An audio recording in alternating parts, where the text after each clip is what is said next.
ஸல்லல்லாஹு அலைஹி வஸல்லம் அவங்க எப்பயாவது நான் செய்யாதத நீங்க செய்ய வேணாம் என்று சொல்லியிருக்கிறாங்களா?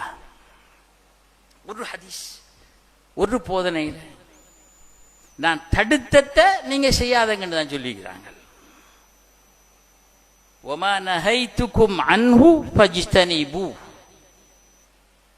நான் எதை விலக்கினோ அதை நீங்க தவிர்த்து கொள்ளுங்கள். நான் செய்யாதத இப்ப இது ஸல்லல்லாஹு அலைஹி வஸல்லம் செய்யலையே. இந்த மேசையெல்லாம் போட்டு இப்படி மைக்ரோஃபோன் போட்டு ஸ்பீச் கொடுக்கறது ஆகுமா ஆகாதா? ஸல்லல்லாஹு அலைஹி வஸல்லம் இப்ப நாம இன்றைக்கு நடைமுறையில் இன்றைய வஹாபிஷவாதத்தில் ரசூல் அலைஹிஸ்ஸலாத்து வஸ்ஸலாம் அவர்கள் செய்யாதது நாம செய்ய இயலாது. அது ஒரு பிழையான தவறு, இது ஒரு அறியாமை. இஸ்லாத்தில் அப்படி ஒன்று இல்லை.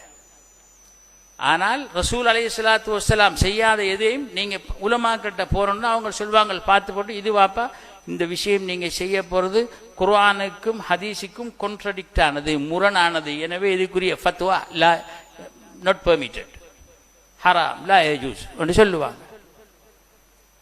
இது பிரச்சனை இல்லை, இது குர்ஆன்ல ஜெனரல் இன்ஸ்ட்ரக்ஷனுக்குள்ள பிறகு இது விளையாச்சோ.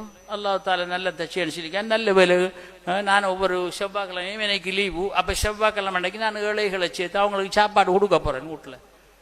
செவ்வாய்க்கிழமை சாப்பாடு குடு என்று சொல்லி ஹதீஸிரிக்கான்னு தான் கேட்பான் இன்றைய சிந்தனையாளர்கள் என்று சொல்றார்கள். அது ஒரு அறியாமை.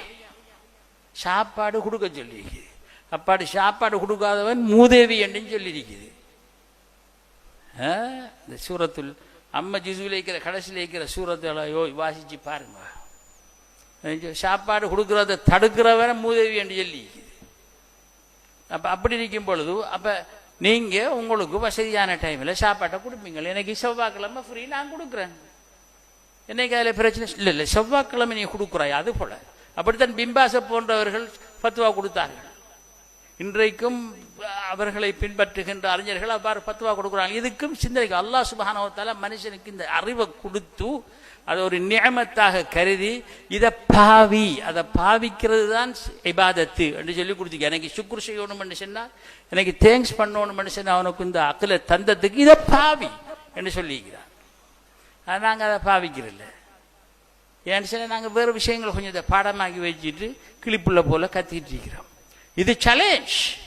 அதை சொல்லித்தான் நம்மள்கிட்ட தௌஹீத் எல்லாம் ஷிர்காக மாறி, உருவமற்ற இறைவன் உருவம் உள்ளவனாக மாறி,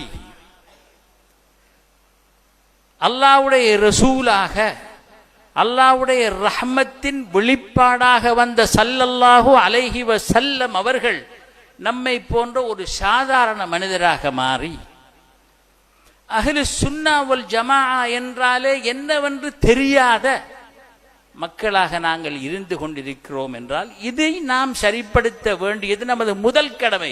நமது வீட்டை நாம் ஒழுங்காக்க வேண்டும்.